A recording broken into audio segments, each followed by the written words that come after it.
एक समय की बात है, गांव में रजुआ नाम का एक लड़का रहता था। वह अपने जीवन से बहुत निराश था। उसकी निराशा का कारण यह था कि वह अब तक अपने जीवन में कुछ नहीं कर रहा था।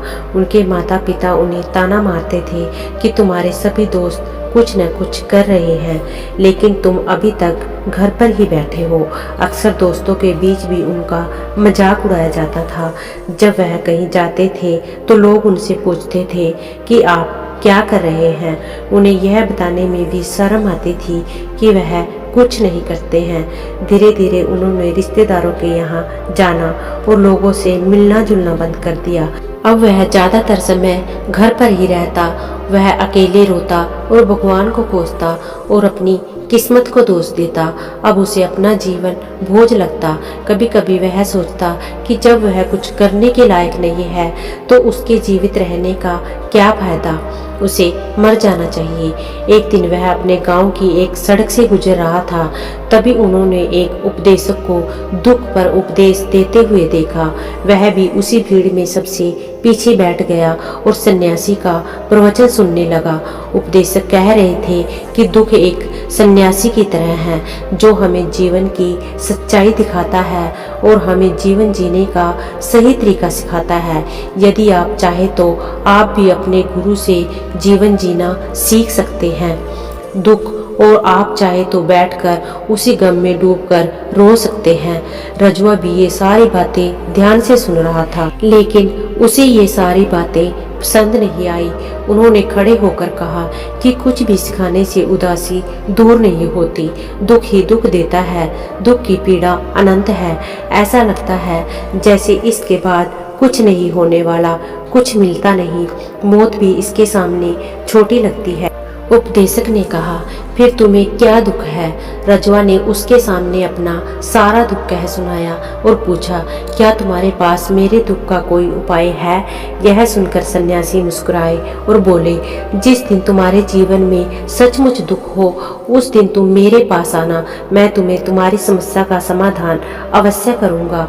इतना कहकर सन्यासी वहां से चले गए। रजुआ ने सोचा, क्या मेरा दुख सच्चा नहीं है? क्या मैं जिस दर्द से गुजर रहा हूँ वह नकली है? मेरा दुख कोई नहीं समझ सकता। जब माँ बाप नहीं समझेंगे तो सन्यासी क्या समझेंगे? अपने दुखों से परेशान होकर रजुआ ने निर्णय लिया कि अब वह कुछ करेगा। उसने एक छोटा सा व्यवसाय शुरू किया, लेकिन उसे सफलता नहीं मिल रही थी। लेकिन उसके परिवार वाले पूछते थे कि क्या वह कुछ प्रयास कर रहा है। वह अपने व्यवसाय में लगा रहा और धीरे धीरे उसे सफलता मिलने लगी। फिर उन्होंने रफ्तार पकड़ी और महज 3 साल के अंदर ही वह एक बड़े बिजनेसमैन बन गए। अब रजुआ के आसपास ऐसे कई लोग थे जो उसकी परवाह करते थे, जो उससे प्यार करते थे, उसके काम की प्रशंसा करते थे। अब तो उसके परिवार वाले भी उसकी तारीफ करते नहीं थकते थे। दिन ब दिन उसकी दोस्ती की संख्या बढ़ती जा रही थी। अब वह अपने जीवन में बहुत खुश था। उसके कुछ दोस्तों ने उसे सलाह दी कि जब तुम एक बड़े व्यापारी बनकर इतने खुश हो तो सोचो, अगर तुम इस शहर और इस राज्य के सबसे बड़े व्यापारी बन जाओगे तो तुम्हें कितनी खुशी होगी, कितने लोग आपसे जुड़ना चाहेंगे, आपकी कितनी प्रसिद्धि है और वह स्वयं राजा भी आपसे मित्रता करना चाहेंगे। दोस्तों की यह बात रजुआ के दिमाग में घर कर गई। अब वह अधिक धन कमाने का प्रयास करने लगा, लेकिन उसे यह सब बहुत जल्दी चाहिए था। वह इन चीजों को पाने में अपना ज्यादा समय बर्बाद नहीं करना चाहता था, इसलिए उसने ऐसे काम करना शुरू कर दिया जो सही नहीं थे। उसने अपने दोस्तों से बड़ी मात्रा में पैसे उधार लेना शुरू कर दिया। अधिक मुनाफा कमाने के लालच में उसने अपने माल में मिलावट करना शुरू कर दिया।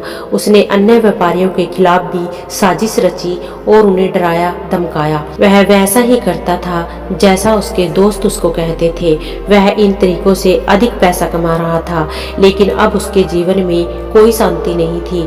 उसके मन की शांति गायब हो गई थी और उसे रात को नींद नहीं आती थी। सुख की सभी चीजें होने के बाद भी उसे किसी भी चीज में खुशी नहीं मिल रही थी।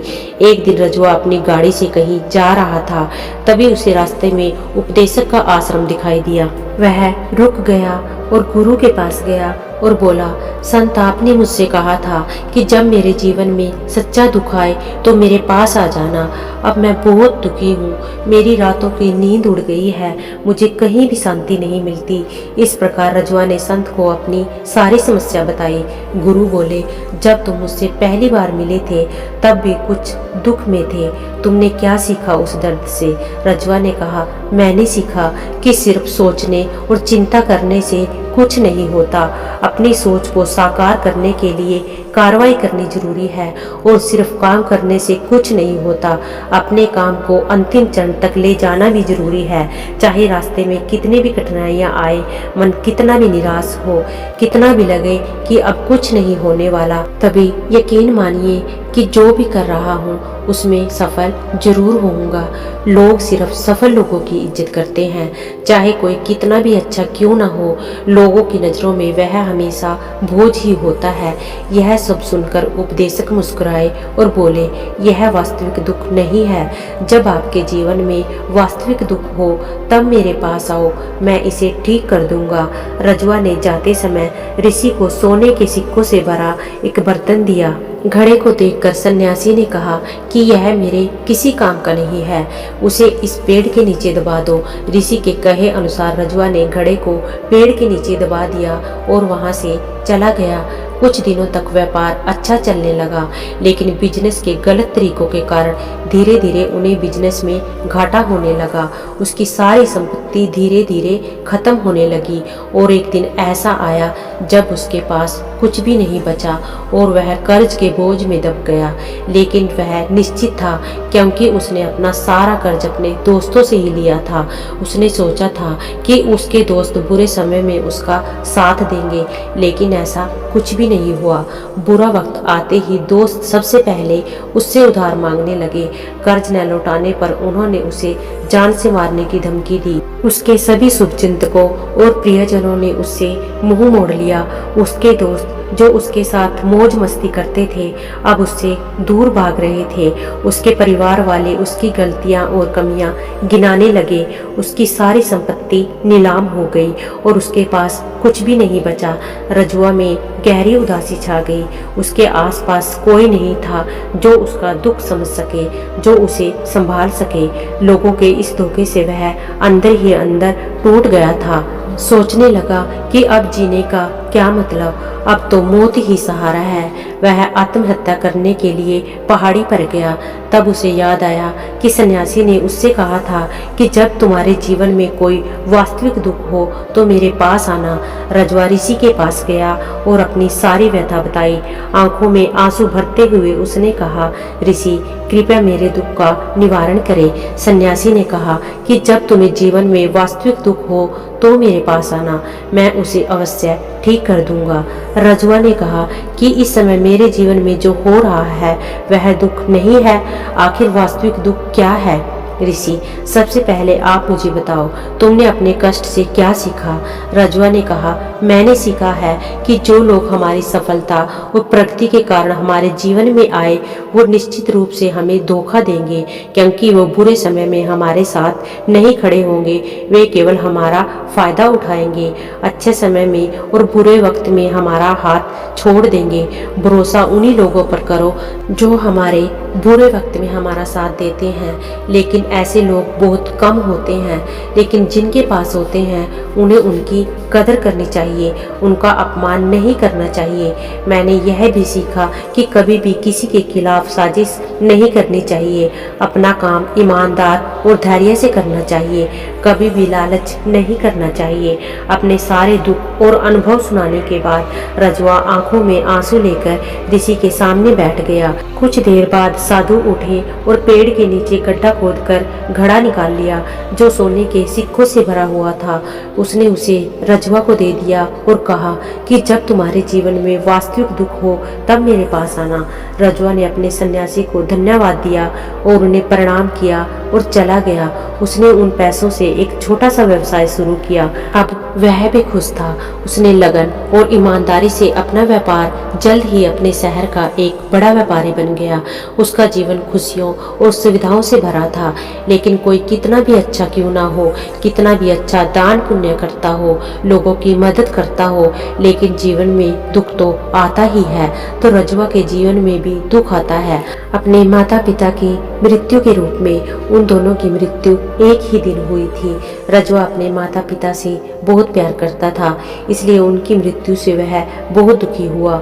वह उन दोनों के शवों को शमशान ले गया, जहां उनका अंतिम संस्कार किया गया। वहां उसने अपने माता पिता का शव जलते हुए देखा तो उसका मन बेचैन हो गया। उसके मन में कई प्रश्न उठने लगे। वह घर वापस आ गया तो उसने अपने माता पिता के घर और संपत्ति की ओर देखा, जिसके लिए उसके पिता हमेशा लड़ते रहे। आज वह वीरान पड़ी है। जिन्होंने उसकी देखभाल की, जिन्होंने इसके लिए संघर्ष किया, वे इस दुनिया से चले गए। उसके पिता ने जो भी कमाया वह सब यही छूट गया। एक दिन पहले तक उसके पिता अपनी संपत्ति के लिए किसी से भी लड़ते रहते थे, आज वह खुद इस दुनिया से चले गए। ऐसे कई विचारों का भवंडर उसके दिमाग में चल रहा था। वह अंदर से अकेला और डरा हुआ महसूस कर रहा था। उसे खालीपन महसूस हो रहा था। उसे लगा कि कुछ तो है जो वह समझ नहीं पा रहा है, इसलिए वह ऋषि के पास गया। उसे देखते ही ऋषि ने कहा कि क्या जीवन में कोई दुख है? रजवा ने कहा, वैसे तो जीवन में कोई दुख नहीं है मालिक, सब खुश हैं, सब कुछ अच्छा चल रहा है, लेकिन आज मेरे माता पिता की मृत्यु हो गई है। मैं इस घटना से बेहद दुखी और परेशान हूँ। गुरु ने कहा, इसमें दुखी होने की क्या बात है? एक दिन सभी के प्रियजनों को मरना है। न कोई कभी जीवित रहा है न कभी जीवित रहेगा। एक दिन तुम्हें भी मरना है। हो सकता है कि तुम कल ही मर जाओ या तुम आज भी मर सकते हो।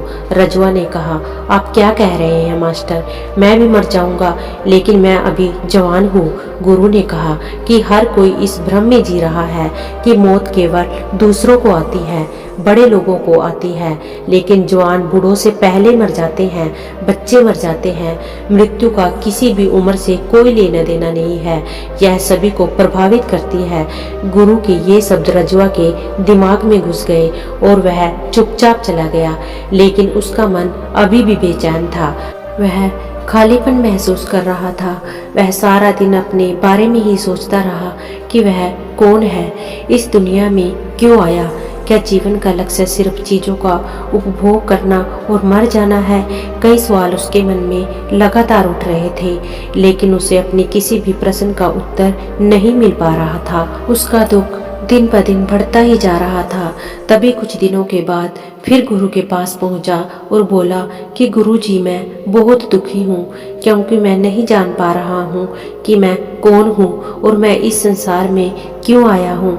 यह सुनकर गुरु मुस्कुराए और बोले, आज तुम्हारे जीवन में पहली बार सच्चा दुख उत्पन्न हुआ है। यही तो वास्तव में असली दुख है। हम नहीं जानते हैं कि हम कौन हैं, क्यों आए हैं, क्या करें, कैसे करें। रजवा ने अपने गुरु से उसके दुख का निवारण करने को कहा। सन्यासी ने कहा कि हम सभी मनुष्य जीवन भर संग्रह करते रहते हैं। रजवा ने कहा कि सभी मनुष्य जीवन भर धन, सम्मान, परिवार, प्रतिष्ठा, मित्र, शत्रु आदि का संग्रह करते हैं। सन्यासी ने पूछा, क्या हम एकत्र किए गए कुछ में से कुछ ले सकते हैं? हमारे साथ कुछ भी जाता है? रजवा ने कहा, नहीं गुरु, उनके साथ कुछ भी नहीं जाएगा। मेरे माता पिता के साथ कुछ नहीं गया, सब यहीं छोड़ गए, घर, परिवार, संपत्ति, सब कुछ। गुरु ने कहा, अब मेरी बात ध्यान से सुनो। इस संसार में हमें जो संग्रह करना चाहिए वह संग्रह नहीं करते। चीज़ें सामने आ जाती हैं, लेकिन हम उन्हें देखने की कोशिश नहीं करते हैं। इस दुनिया में हमें केवल अपने आप को इकट्ठा करना है, हमें खुद को इकट्ठा करना है, ताकि हम एकजुट हो सके, ताकि हम मरे और खुद को पहचानने में सक्षम हो सके। तो हम अंदर से विभाजित हो जाएं। हम प्रेम, घृणा, क्रोध, ईर्ष्या, क्रूरता, धन, पद, प्रतिष्ठा, सम्मान, पहचान, धर्म, जाति, ऐसी सैकड़ों हजारों चीजों और इच्छाओं में विभाजित हैं। हम विभाजित हैं और टुकड़ों में जीवन जी रहे हैं। इस विभाजन के कारण हमारी चेतना कभी एक नहीं हो सकती।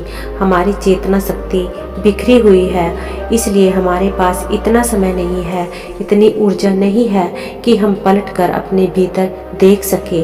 दरअसल धन, सम्मान और सुविधाओं की कमी को लोग दुख समझते हैं और जीवन भर जो लोग दुख कर रोते रहते हैं और समाधान खोजने की कोशिश करते रहते हैं, उन्हें कभी भी उसका समाधान नहीं मिल पाता, क्योंकि जिसे लोग दुख कहते हैं वह वास्तविक दुख नहीं है।